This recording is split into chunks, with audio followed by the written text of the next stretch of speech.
النهارده الفيديو معانا جميل، تابعونا ومش هتندموا.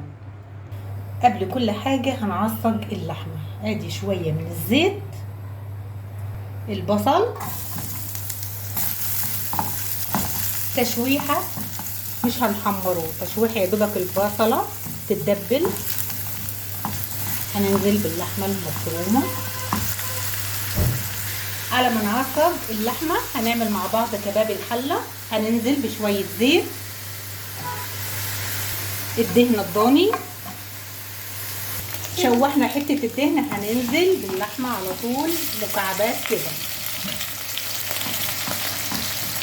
والشيف منا بتعصج اللحمه. الله الله، وكمان الله على ريحه المطاعم بقى وجمالها.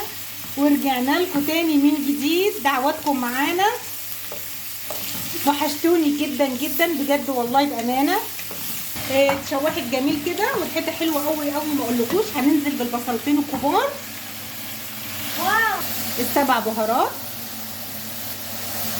شويه من الفلفل، شويه ملح، التوابل بتاعتنا،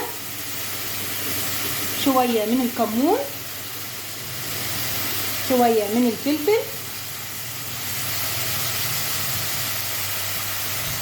نص معلقه من السبع بهارات، طماطمايه مكعبات صغيره.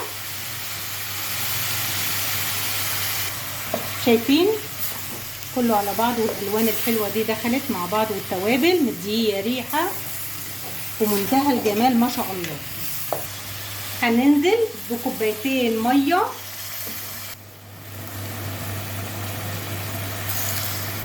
اول ما اللحمه تغلي معانا غلوتين هنهدي النار جدا جدا وعلى نار هاديه. النص الاولاني هننزل باللحمه المعصجه،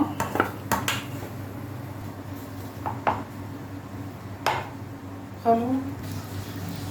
نيجي للجزء الثاني اهو.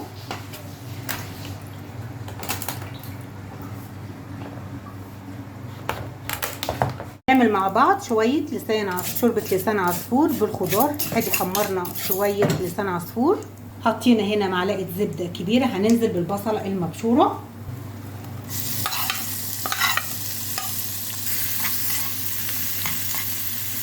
بعد ما شوحنا البصل هننزل بالبسله، وادي البطاطس والخضار اللي انت تفضليه برضو.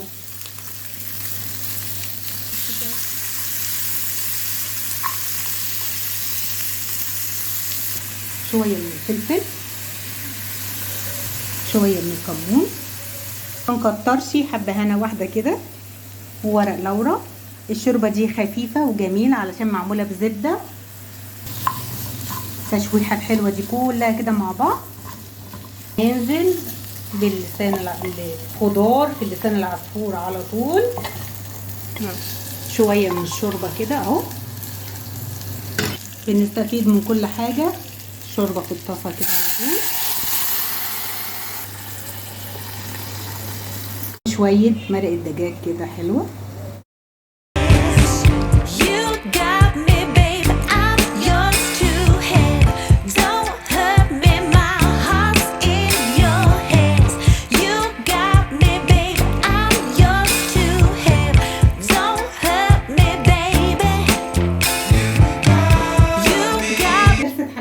معاكم النهارده، يا رب تعجبكم ونشوف الرقاق مع بعض.